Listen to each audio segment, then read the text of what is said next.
মির্জা আব্বাস কিন্তু বহু ঝামেলা পাকাচ্ছে যাতে হলো এই ভোটটা বাতিল হয়। যদি বেশি ঝামেলা করে আমরা বলতেছি মির্জা আব্বাসের রাজত্ব আমরা পুরো উড়াইয়া দিব।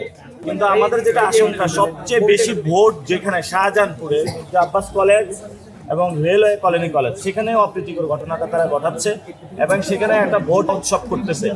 আমরা সকলকে বলবো যে এটা খুবই ইম্পর্টেন্ট নোটিস, আপনারা একটু মনোযোগ দিয়ে শুনেন। যারা আপনারা ভোট দিয়েছেন মাঠ কেউ ছাড়বেন না। ভোট গণনার রেজাল্ট যখন হবে তারপরে মাঠ ছাড়বেন। এটা শুধু আমাদের ভোট দেওয়া না দেওয়ার ব্যাপার না, এটা গণতান্ত্রিক একটি লড়াই। যে লড়াইয়ের জন্য অনেক মানুষ শহীদ হয়েছেন, যে লড়াইয়ের জন্য হলো আমরা 17 বছর অপেক্ষা করেছি।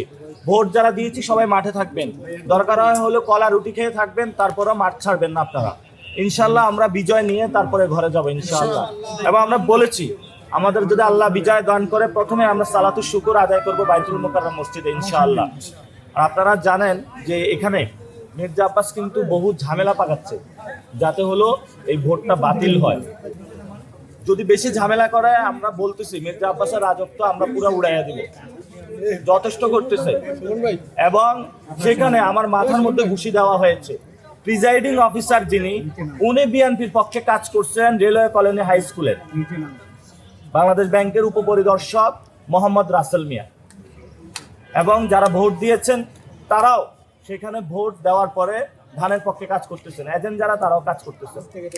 এই হলো অবস্থা বাংলাদেশের এবং মির্জা আব্বাস ভাইয়ের গণতন্ত্র। যেটা হলো উনি শিখেছেন, এটা খালেদা জিয়ার ব্যাড লাক যে একটা ভালো স্টুডেন্ট পায় নাই। ওরে ডাকে গণতন্ত্রের দিকে, ও চলে সন্ত্রাসের দিকে। জিয়াউর রহমানও বানাইতে পারে নাই ভালো আরই, তো ওর জন্য লাঠি ছাড়া কোনো আসলে উপায় নেই। লাঠি দিয়ে বাড়াইয়া হলে এগুলার ভালো স্টুডেন্ট বানাইতে হবে। গণতন্ত্র, বিএনপির একটা স্ট্যান্ডিং কমিটির সদস্য গণতন্ত্র বিরোধী কার্যক্রম করতেছে। আর আপনারা কি জানেন কি না যে লাঙ্গল আর ধান এক হয়ে গেছে? অদ্ভুত একটা কাজকর্ম বাংলাদেশে করছে। লাঙ্গল বলে ধান, ধান বলে লাঙ্গল। তো লাঙ্গলের ভিতর দিয়ে তো আওয়ামী লীগ আসবে, আওয়ামী লীগের মধ্যে দিয়ে তো আবার ভারত আসবে। ভারত যদি বাংলাদেশে ঢুকে যায় তাহলে তো সমস্যা। এই জন্য বিএনপির মার্কা হয়ে গেছে এখন ভারতীয় মার্কা। এটা খুবই দুঃখজনক। জিয়াউর রহমান যে মার্কাটা ন্যাশনালিস্ট বলে এটা আর দল নাই। ইনশাল্লাহ সাপলাকলির বড় অভূতপূর্ব ইনশাল্লাহ জয় হবে এবং আমরা সেই জয়টা ইনশাল্লাহ আমাদের যে 8 দফা ইশতেহার দিয়েছি সেই ইশতেহারের মধ্য দিয়ে আমাদের কাজ শুরু করবো ইনশাল্লাহ। ভোট আরেকটু এনশিওর করে নিই সবগুলো। আমার মনে হয় আরো 2-1টা কেন্দ্র আমি যাব, তারপরে সিদ্ধান্ত নিব, জানাই দিব আপনারা। আমি আপনাদের গ্রুপে জানাই দিব। ভাই একটা প্রশ্ন যেটা ছিল যে আপনি ইতিমধ্যে বলেছেন শাহজাহানপুর কেন্দ্রের প্রিজাইডিং অফিসারকে নিয়ে আপনি প্রশ্ন তুলেছেন, তিনি বিএনপির পক্ষে কাজ করছেন বা এভাবে। তো আপনারা এটা নিয়ে আনুষ্ঠানিকভাবে কোনো অভিযোগ ইলেকশন কমিশনে জমা দিয়েছেন কিনা? ইলেকশনের একটা যে আমাদের দল থেকে এবং 11 দলীয় জোট থেকে একটা ফোরাম আছে, সেখানে আমি জানিয়েছি এবং যারা ওইখানে যে দায়িত্ব ছিল প্রশাসনের আমরা তাকেও জানিয়েছি।